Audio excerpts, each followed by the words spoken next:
ඔයාලගේ Windows එකේ මෙන්න මේ ගොන් ලුක් එක අයින් කරලා අපේ ඇහැට පුරුදු Windows 10 එකේ වගේ හදාගමුද? සියලුම සාදර පිළිගන්නවා පහදුගේ channel එකට. ඉතින් කට්ටිය අහන්න එපා දැන් මම මොකද පහුගිය දවස්වල වීඩියෝ දෙන්නේ නැත්තේ කියලා. වීඩියෝ ගොඩාක් රෙකෝඩ් කරා. ඇත්ත වශයෙන්ම PC build කරන මන වීඩියෝස් ටික අපිට පොඩි ප්‍රශ්නයක් වුණා. පොඩි ප්‍රශ්නයක් කළා guys මේ වීඩියෝස් ටික අපිට පොඩ්ඩක් ඩාන්ඩුම් වුණා වීඩියෝ 10ක් විතර. කෙලවුණ එක රෙකෝඩ් කරා iPhone එකෙන් ඒක රෙඩි කරලා පොඩක් කෙලවුණා වීඩියෝස් ටික වලදී ඒකට දාන්න ඕනේ නැත්තේ ඇත්ත ඒ ටික දාන්න හිටියේ ඉතින් ඔයාලට ගේන හිටියා අලුතෙන් i5 build set එකක් RTS card review set එකක් එහෙම හරි ඒක ඕනේ නැහැ අද වීඩියෝ එක කතා කරන්න යන්නේ ඔයා මේ විදිහට පාවිච්චි කරන්න ඉන්න Windows 11 මොකද අපි දන්නවා Windows 10 වල security update එක නැවතුණානේ ඉතින් ඕකත් එක්ක ගොඩක් කට්ටියට ඕන Windows 11 වලට move වෙන්න මාත් මූුණා ඉතින් එහෙම ලොකු අතල්ලයක් තිබුණෙත් නෑ ඉතින් වෙනස් වුණා කියලා ඉතින් Windows 11 එකේ තියෙන වාතම් වැඩි තමයි මේක RAM usage එක පට්ට වැඩි HPC power version එකේ RAM usage එක ගොඩක් වැඩි ඉතින් මේක සාමාන්‍ය middle spec සාමාන්‍ය මැද පන්ති PC වලට එච්චරම හොඳ දෙයක් නෙමෙයි low spec කොට නම් කොහොමත් හොඳ නෑ තමයි ඉතින් අනිත් දේ තමයි ඉතින් මේ RAM usage CPU usage එකත් එක්ක මේකේ මේ තියෙන බෑග්‍රවුන්ඩ් අනෙකුත් වැඩ කැලිත් එක්ක ගොඩක් වෙලාවට ලොකු RAM usage එකක් ඒතකොට disk usage වගේම බලා ගන්න පුළුවන් වුණා.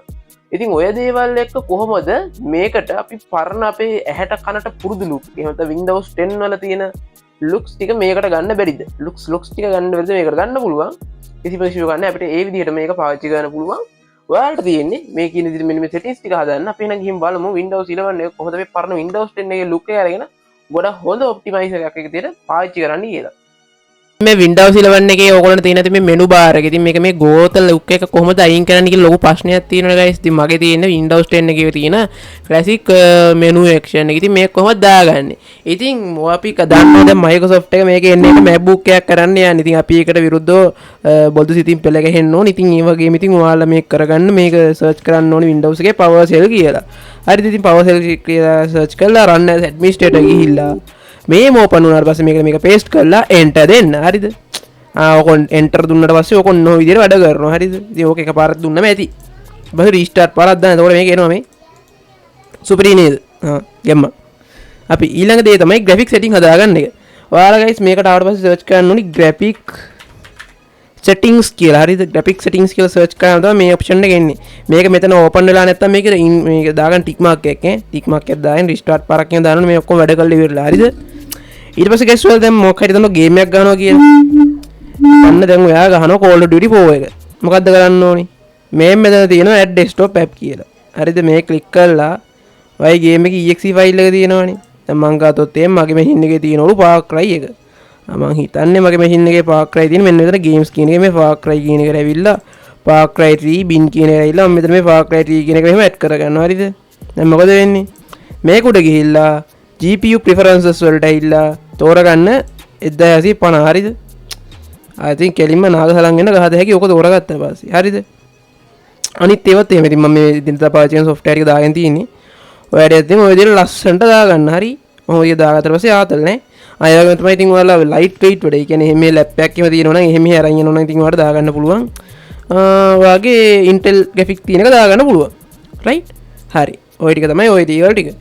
ඔන්න ඊට පස්සේ desktop එකේ RAM usage එක අඩු කරන්න මොනවද කරන්න පුළුවන්? memory duct එක දාගන්න පුළුවන්. memory duct එක ගැන දන්නේ නැත්නම් මම කියලා දෙන්න කොහොමද memory duct download කරගන්න කියලා. ඔයාලා Google එකට එන්න. මෙහෙම එන්න. මෙහෙම අරගෙන search කරන්න memory duct කියලා.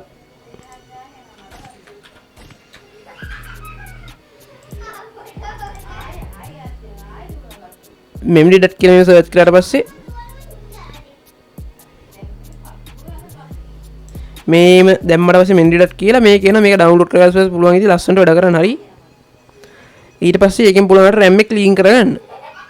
මේ desktop එකේ තියෙන මේ ඔයාලට පේන්නේ මගේ මේ icons නම් මම තිබ්බන මගේ පොඩි smooth වැඩ කරත හැකිනේ. සුපිරියට ඈ. කොහොමද මේක කරන්නේ?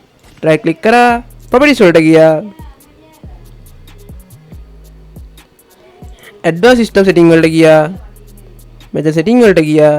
මෙතන ඔක්කොම ටික custom click කරලා මෙතන යට ඉන tick mark දාගන්න 1 2 3 4 5 6 7. 7ක්ම දාන්න. 7ක් බෙරුව 8ක් එහෙම දාන්නේ 8යි. හරි ඕකේ දෙන්න. ඊට පස්සේ මේක ආයෙ click කරලා settings කියන එකට ගිහිල්ලා advanced වලට ගිහිල්ලා දැන් ඔය 8GB RAM 16GB RAM තියෙන කට්ටිය ඉන්න සමහර කට්ටිය 4GB වලට දානවා. ඉතින් එහෙනම් ඉතින් මොලේ මොකද අවුලක් ඈ 4GB RAM මේ Windows 11 රන් කරනවා කියන්නේ. Windows 11 ඉතින් සාමාන්‍ය 8GB RAM එකේ රන් කරනවා නම් මේ background service කියන එක select කරලා මෙතනින් change වලට ඇවිල්ලා ඔයාගේ SSD එක එහෙම නැත්නම් NVMe එක වගේ තියෙන drive එක තෝරලා මෙතන tick mark එකකින් කරලා ඒකෙන් GB 4-5ක් විතර දාලා RAM එක විදියට දාගන්න පුළුවන්. හරි. ඔක දාලා දෙන්න පුළුවන්. එහෙම වුණාත් වැඩ ගන්නවා. හරි. ඊට පස්සේ කොහොමද disk එක clean කරගන්නේ? ඒක හරි සිම්පල් ගයිස්. Windows 11 එකේ disk එක clean කරන්නේ මෙන්න මෙහෙම. කොහොමද දන්නවද? මෙන්න මෙහෙම. home වලට ආවා. මෙතන වෙන්න storage කියලා එක. storage වලට ගියාම මෙතන ගයිස් ගාන්ට් එකක් කරලා calculate කරලා ඔයාගේ machine එකේ කොච්චර use කරලා තියෙනවද කියලා මෙතන ලස්සනට පෙන්නනවා. හරිද? ලස්සනට පෙන්නනවා. ඊට පස්සේ ඔයාලා මේ temporary file වගේ delete කරගන්න. download මේවයි නැතුව මම අනිත් ඔක්කොම ටික delete කරගන්න. කොහොමද? remove file කියලා දුන්නාට පස්සේ ඔතන remove කරගන්න පුළුවන්. disk clean up කරන්න තියෙන ඔතනින්. හොඳේ නැතුව මේ අපිට Windows 10 එකේ වගේ මෙහෙම right click කරලා යන්න බෑ. ඉතින් දැන් අර කලින් ඒ වගේ එහෙම යන්න බෑ. තේරුණාද? ඊට පස්සේ optimize කරගන්න ඕනේ ඔයාගේ disk drive එක. මේ මෙහෙම කරලා ඔයාලට පුළුවන් ඉතින් ඔයාගේ hard SSD එකේ එහෙම මේකෙන් dprac එක පාරක් එහෙම දාගන්න. හරිද? ඔහොම කරගන්න පුළුවන්. ඊට පස්සේ දැන් මේ වාර මේ මගේ desktop එකේ අර news එහෙම නම් මනන්නේ නැහැ නේ. ඒක කොහොමද අයින් කරගන්නේ? right click කරා වගේ task bar එක උඩ ගියා task bar setting වලට. ආන්නම අවුඩට guys පෙන්න මේකේ ලස්සන්ට මොකද්ද පෙන්වන්නේ? pen menu කියලා පෙන්නනවා, widget කියලා වෙන්නම widget එක on කරලා ඉතින් මොකද වෙන්නේ කියලා. මට පෙන්නනවා වහිනවද නම් මනද මගුල් ටික. මම ඒකට ඒක ඕනේ නැහැ. මම ඒක off කරා. task view එක ඕනි. search එකේ search icon එක විතරයි ඕනේ. digger search button එක මට ඕනේ. I guess ඉතින් ඔය ටික ඔය විදිහට දාගන්න පුළුවන්. ඊට පස්සේ කොහමද Windows එකේ අර ඕනේ නැති දේවල් අයින් කරලා service කියලා search කරාට පස්සේ මෙහෙම එන එකේ ආඩ පුළුවන් මේ මෙතන තියෙන අපිට ඕනේ නැති කේල් මල් ටික. මොනවද? අපිට printer service එකක් ඕනද game ගහන්නෙම නෑ. printer service එකක් ඕනේ. ඒක උඩ ඔයාලට පුළුවන් මේ දැන් background interface transfer service කියන කුඩ මෙහෙම click කරලා disable දාලා එහෙම apply කරගන්න පුළුවන්. හරිද? background එකේ ඕනේ නැති ඒවා ටිකක් තියෙන. ඒක ඔයාලට මෙහෙම අයින් කරගන්න පුළුවන්. ඊට පස්සේ ඉතින් ඔයාලට මේකේ තියෙන තව ඕනේ නැති කේල් මල් එනකොට දැන් ඔයාලට සාමාන්‍ය ගේම් ගහනකොට ඇත්තටම අත්‍යවශ්‍ය වෙන්නේ නැහැ guys. මේ Microsoft Edge එකේම ඕනේ නැහැ නේද? ඒව අත්‍යවශ්‍ය දේවල් නෙමෙයි. ඔයාලට පුළුවන් ඉතින් ඒක උඩ එහෙම click කරලා disable කරලා තියෙන. එතකොට ඔයාලට ජීවිතේම මේ Edge එක open වෙන්නේ නැහැ. ඊට පස්සේ ඔයාලට පුළුවන් මේ Defender එකත් ওই විදිහට off කරලා දාගන්න. Windows security එක ඕනේ නැහැ නේද? විශාල කරදරයක් නේ ඒකේ හිටියා කියන්නේ. Microsoft Cloud Identity Service ඒක අපිට ඕනෙත් නැහැ. ඒකත් ඕන අයින් කළා දාමු. අවශ්‍ය නැහැ නේද? ඔය අවශ්‍ය නැතිව අයින් කළා දාන්න පුළුවන්. හරිද? right? ඊට පස්සේ අපිට පුළුවන් තව එකක් කරන්න. ඒ තමයි අපි startup program වෙනස් කරගන්න. ඒකට control shift එක escape එකකට පස්සේ startup වලට ගිහිල්ලා දැන් ඉතින් මම මෙතන මේ Premiere Pro එක open කරගෙන ඉන්නවා. ඊට පස්සේ Chrome එකේ tab 19ක්ද කොහෙද open ලු. සෑහෙන open කරගෙන ඉන්නවා. WhatsApp තියෙනවා. දැන් ඒකයි මගේ මේ RAM එක මෙච්චර use කරන්නේ. අපි ගිහින් බලමු කොච්චර use ද කියලා. GB 10 වැඩි නේ. Premiere එකත් ඉතින් දාගෙන මේ පොඩි edit එකක් එහෙම කරගෙන තියෙන්නේ. ඒ ගිහිල්ලා ඉතින් 107යි ගිහින් තියෙන්නේ මේ chill එකේ තියෙන machine එක. හරිද? MSI utility software කරන්න වෙනවා. ඒ ගිහිල්ලා ඉතින් ඔච්චරයි. හරි. ඉතින් ඔය විදිහට තමයි ලේසියෙන් optimize කරලා ඊට පස්සේ පුළුවන් ඉතින් startup program වලට එහෙම ගිහිල්ලා ඔයාගේ startup වෙන ඒවා නැවත කරන්න.